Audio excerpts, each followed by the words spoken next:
Hey, and welcome to The Art of a Life Well Lived. I am Christine Regan Lake, and it's good to be back here again. Um, I am back for another What Are Your Blockages reading. As always, this is a timeless message. So, whenever you find it, if there's a message in there that resonates with you, it may be for you. If not, it may not be for you at all. But either way, let's just get started, right? And if you happen to like my channel and the readings that I do and the videos that I do, I would love it if you could like, share, and subscribe to my channel. That way I can help get my message out to those who want and need to hear it. I'd appreciate it. Thanks so much. Okay. So let's get going. Okay. So the general theme that came out, the most important message in this reading today was about guilt. So the very first card that came up was toxic guilt. Release toxic guilt, stop guilting others, and guilt is just a way to feel sorry for yourself. So guilt is one of the shame. It's like shame and then guilt. They're like the two lowest vibrating emotions that you can experience. Shame is detrimental to your self-worth and your self-esteem. And what came out were two things that were influencing that. One is family dynamics. So you may have grown up in an environment with a narcissistic parent or a parent who had narcissistic tendencies, who tended to drop a lot of guilt on you as a way to manipulate you and get their way with you in terms of making you do things that they wanted you to do, even if it wasn't what you wanted to do.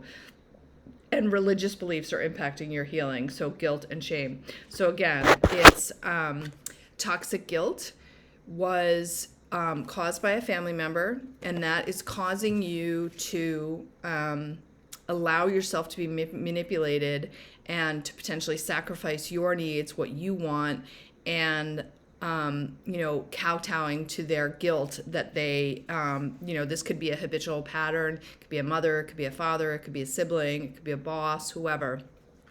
But your family dynamics influenced your ability to be affected by someone guilting you and trying to manipulate you. Guilt is a form of manipulation. It's a way for someone to try to get you to do the things that they want you to do. So it's up to you to stand up to this person, whoever it is, person or people. It could be numerous people. This could be in your personal life. It could be your intimate life. It could be in your career, finance, whatever. The roots of it started in your family, but now is the time for you to end those cycles. You want to end that cycle. It's time, endings and beginnings. So it's time to end the cycle of guilt. And how are you going to do that? Well, it's a combination of assertiveness and authenticity, right? So regardless of whether or not someone agrees with the path that you're deciding to take in your life, in your personal, in your career, in your health, in your finances, in your love life, whatever it is, you have to be true to you. You have to be, this seems to be kind of a prevalent theme that's been coming through in a lot of the readings in the last 2-3 weeks, which is all about authenticity. It's about your need to walk your own path.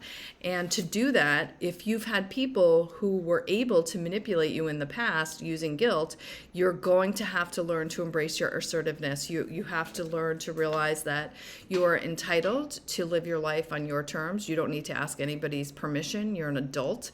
So, no is a complete sentence. You don't need anyone's permission to live the life that you decide that you want to live, to have the career that you decide that you want to live, to walk the path of your health journey in the way that is authentic to you and resonates with your soul. So what did come up in terms of influencing that, in terms of obstacles, some of the things that you're having to face and deal with that guilt and the pattern of living that you've been living with lack of authenticity is the fight, flight, or freeze. So if you've grown up in a narcissistic environment, maybe had a narcissistic mother or father, then went on to marry a narcissistic partner that keeps you walking on eggshells all the time, that means that your body is in a perpetual state of fight or flight 24/7, creating toxic levels of adrenaline and cortisol, which lowers your immune system, which keeps you in a perpetual, first of all, it's like energetically exhausting on your body to do that. It burns out your adrenals, and you just do not have the energy that you want, need, and desire to create the life that you truly live. So what you need to do is as you're, oh no, that was it was the wrong side. You are working and overworking and you need balance. So the idea here is that with this fight or flight, maybe it is that the toxic guilt, whether it's your boss or your spouse, whoever it is, this guilt is affecting you in terms of how the choices that you're making and living like overbalanced, out of balance, you're overworking and things like that. So you need to pull back from overworking. You need to find more balance. You need to find more joy in your life.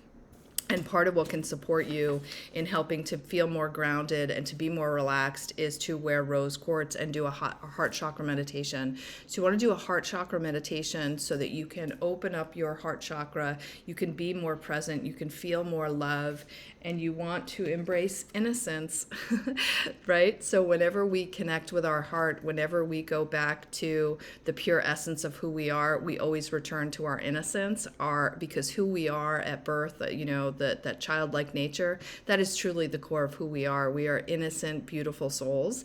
And so your soul is encouraging you to embrace your authenticity, to start grounding yourself with doing heart chakra meditations, to keep your heart open, to come from a place of love and compassion.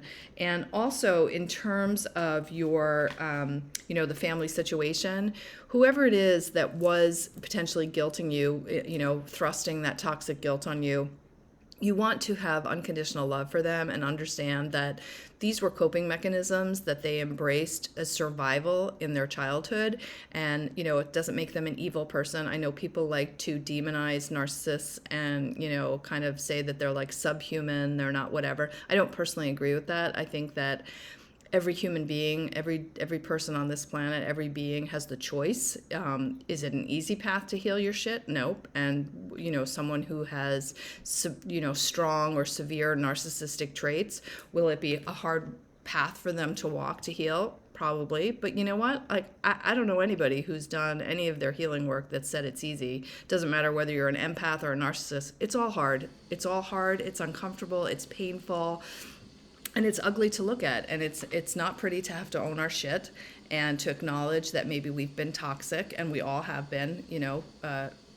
Our intention isn't to be toxic, but when we have unresolved trauma that triggers us into reacting instead of responding from a place of emotional maturity, you're going to have situations where you were toxic to your partner, toxic to your siblings, toxic to your children, and you have to own that. And the only way that you can heal and transcend it is to face it, own it, look at it, and then say, okay, how do I heal past this and how do I grow? So part of what you're being encouraged to do is to focus on service, right? When we focus on service, it gets the focus outside of ourselves. One of the things I learned in the military that was things tend to go bad in any kind of shit hit the fan scenario, anytime you're feeling overwhelmed.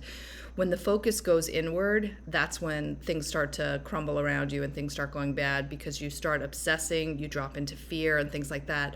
So one of the best things that you can do when you are trying to ground yourself is to give yourself an outward focus, and focusing on serving others is a phenomenal way to do that. It pulls you out of yourself, puts the focus on someone else and say, how do I serve others?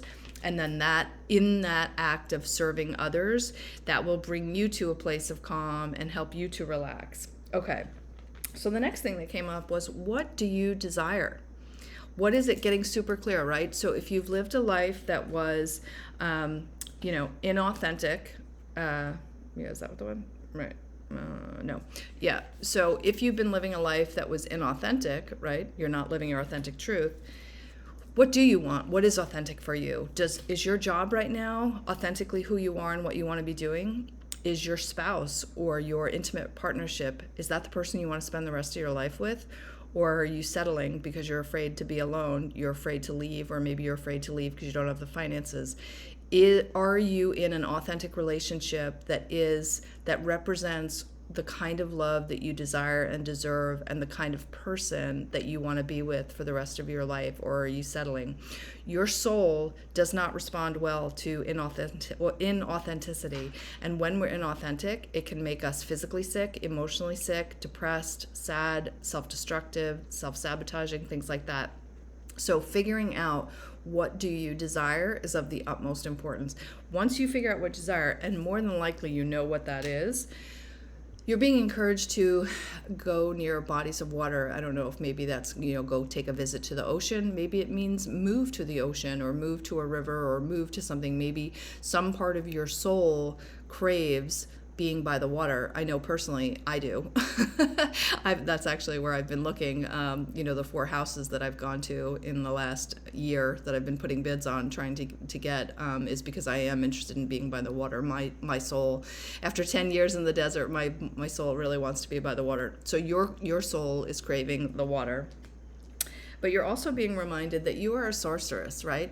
So you have magic within you. You do have the ability to manifest the things that you truly desire. So it's a matter of you figuring out what it is that you desire, embracing your innocence, embracing your inner innocence, going back to who you are at the most authentic level, your most innocent. Focus on service. Serving others, so figuring out how you can authentically serve others and to go for it. You're being encouraged to go for it, and that you have the magic and the ability to manifest that which you desire. So it's about, Spirit wants you to realize that you have everything that you need to manifest the life that you desire and dream of. And it's okay if people around you don't understand it, if they don't agree with it. It's not their job, but it's not your concern. Your job and your concern and your focus should be about living a life that is authentic to you, that is going to feed your soul, that honors who you are ideologically, emotionally, physically, spiritually. And it's time to end those past cycles, those cycles of being, allowing yourself to be manipulated by others because of guilt. And more than likely, the people who are trying to manipulate you with guilt, they're doing it totally subconsciously. They're not trying to be malicious or whatever. It's simply the tools in their toolbox that they learned at an unconscious level, growing up in your environment, growing up in their environment, if it's a spouse, things like that. You're being encouraged to embrace your inner wisdom, because you do know what is best for you, what you want, what is required, and what is needed, and you can't back down. In the face of people that will try to guilt you to do what they think is best for you, it's important that you have the courage to stand your ground and not back down, to hold true to what is your truth at this moment, and follow your divine passion. God is encouraging you to follow your divine passion. Be honest with yourself. Again, it goes back to, what do you desire? What do you desire? Your divine passion and authenticity. That seems to be the message today. You know who you are. It's time to find the courage to be be that person in every area of your life, where it's not you're divided and you're one person during the day and one person at night. You are an integrated being, and it's time for you to integrate your life so that your entire life is just one harmonious existence that is truly a reflection of who you are at every moment, emotionally, physically, financially, sexually, things like that. You know what I mean? You don't want to have to sacrifice one part of your life for the other. You're not going to sacrifice who you are as a spiritual being for finances by staying in a job that is offensive to your morals and values and things like that. Now is the time to integrate your entire life and your entire existence into one harmonious flow. And you are supported. God will support you. So who were the signs that came up? The signs that came up in this reading were specifically Aries, Gemini, Libra, and Pisces. Again, that's Aries, Gemini. Libra came up twice, actually, and Pisces. And the numbers 6, 2, 10, 3, and 4. 6, 2, 10, 3, and 4, Aries, Gemini, Libra, and Pisces.